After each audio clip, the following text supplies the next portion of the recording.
Hi, I'm from Russia, and I know that I'm bad at English. I want to tell you the story of how I was involved in a lawsuit against H&M. And here's a huge disclaimer. I'm not a lawyer in any country in the world. Don't even try to apply anything I say. This video isn't a legal advice. This is just my story, which I'm sharing to entertain my viewers. And this disclaimer leads right into the topic of this video. I have no formal education. My only formal education is high school. And another thing about this situation, I didn't have a lawyer for this case. This happened a while ago. I don't want to mislead you. You probably heard that international businesses have left the Russian market. My case happened after the pandemic-related restrictions ended and before the war began in 1990. I literally squeezed in between these two disasters. And the case was in the field of labor law. There's a pretty widespread misconception that going to court involves significant financial costs. Well, depending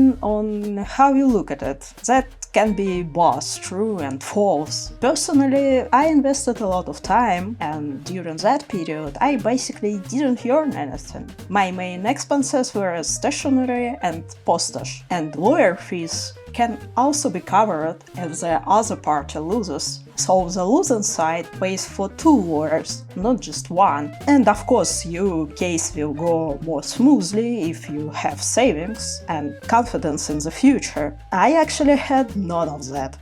What did H&M do wrong that allowed me to file a lawsuit? I passed the interview and was about to be hired, but due to a critical mistake made by manager when thinking the employment contract, I was denied the job. In Russia, the equivalent of an ID card is the internal passport. We have to renew our documents when we reach a certain age to update the photos, since significant changes in appearance occur at that age. I had just turned 20, and it so happened that I went to the interview before my birthday and come back to sign the employment contract afterward. And I specifically didn't go right away to renew my passport because I took into account a potential problem. When we give our passport for renewal, the document is taken away completely, but upon your request, they can issue you a temporary ID. It's a piece of paper with a photo. And since I knew that most of my fellow citizens have no idea what it looks like, must just wait until they get their new passport, I purposely didn't go to renew it so I could sign the contract with my passport. And you are probably wondering, if that's allowed? It depends. If it were obvious, case wouldn't have happened. You have a month to renew your passport. If you don't make it in a time, you have to pay a fine. The renewal process itself takes the policy months. And when my situation came up, it wasn't clear whether the passport was valid during this month or not, and everyone interpreted it however they wanted. But there was another aspect in my case. This happened right after the pandemic, and at that time a special decree have been issued extending the passport renewal period to 2 months. I explained all of this to the store manager, even sending her links to all the relevant articles, but she completely ignored. I mean, I was so genuine about it. I was like, maybe she just doesn't know. I'll point out her mistake and we'll sort everything out. But the wall of incomprehension I ran into was simply unbreakable, and at the time it was really hard for me to grasp. Her argument was that she had entered the date into the program used to print contracts and received an error notification. I tried to explain to her that the error notification is programmed into this software, and if the person who created it made a mistake, we have to follow the laws because they take higher priority. But now, of course, I realized that was rush. employees at her level of responsibility haven't had to dive so deep into their work, and they follow the instructions provided by the company. What's more, their main quality and value lies precisely in following instructions. Unnecessary creativity in the workplace is more likely to lead to termination than anything else. So I started looking into what I could do to resolve this situation. I called the recruiter, the person who makes the initial call before scheduling an interview, and if my memory serves me correctly, I wrote an email to an address I managed to find on my own, which wasn't easy, by the way. I swear to you, my intentions were so pure and innocent. I literally just wanted to get a damn job after COVID, and my persistence later straightened my position at the hearing, because that's how I demonstrated my willingness to resolve the situation out of court. On top of that, I also wrote to the labor inspection agency with my question. Basically, I pay taxes, they collect them. Can I get some advice in exchange for my taxes? You know the answer, you know it. And it's no!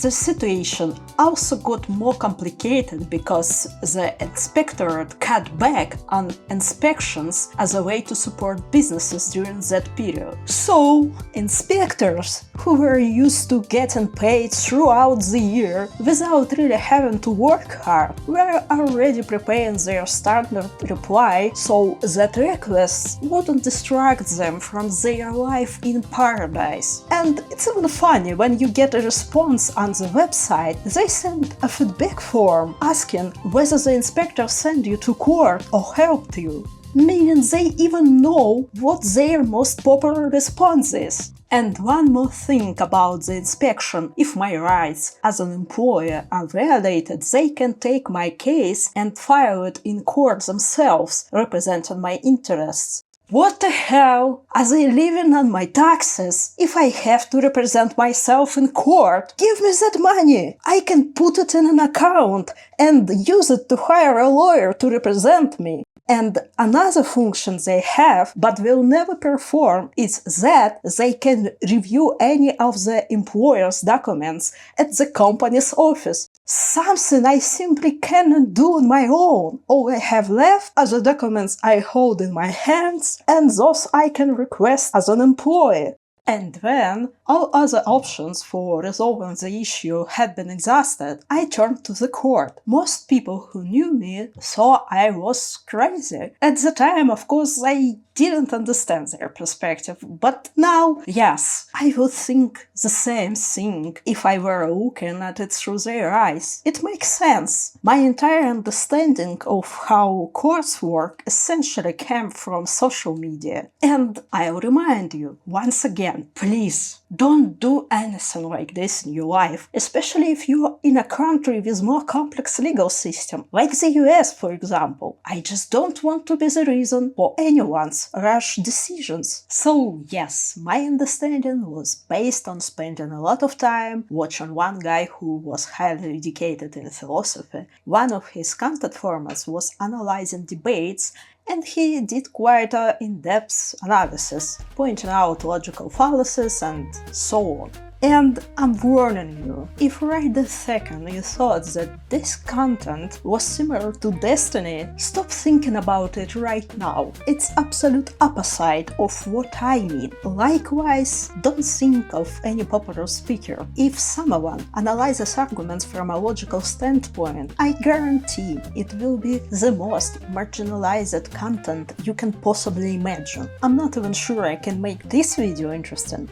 So I've come to understand the key structure of an event like a trial. The premises for an argument are the laws, and all interaction between the parties in conflict is debate, and I've started preparing a lawsuit. I don't want to get too much into details. I think it might be a bit boring. Even so, I personally really enjoy the whole process. I already knew which articles were relevant to my case because I'd sent them to manager earlier. I just needed to build logical valid arguments based on them. The entire document was very well structured. I attached all the correspondence with my employer, and essentially that was the only evidence. Also, by law, I had to send the document to the other party. I played safe and I sent it both to their office address and to the company's registered address. I even kept every receipt from every mailing. I've kept them to this day. I don't know how I managed to be so organized. And the court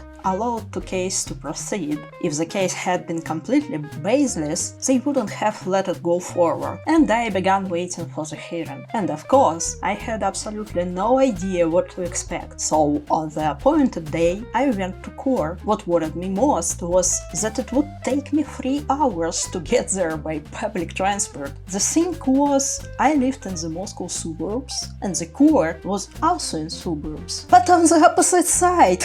And guess what? It was one of the most important days of my life, and I forgot my documents. And I was like, well, the judge has copies of all the documents too, so it should work out. And I was late too, because a 3-hour ride on public transport is extremely unpredictable. And there's a thing where public transport actually runs really well inside Moscow, but the moment you cross that line, you just have pray to the gods. We even have a lot of jokes about how there is no life beyond that road, and it's just constant zombie apocalypse out there. I walked into the courtroom. To be honest, I didn't even know what it looked like, and the courtroom looked something like this. I saw the manager who was representing H&M at the hearing. I swear she didn't even know what exactly she was doing there. She hadn't even prepared any objections for the hearing, and she just started correcting the way I used words. Like, it wasn't an HR specialist, it was recruiter. It was so pathetic. I mean, we even have a separate article for this situation, stating that such minor mistakes do not affect the matter. And it just so happened that when I came to the hearing, I had already managed to get a new passport. I'd received it the day before, and when the topic came up, she just said, "Oh, we're ready to hire you.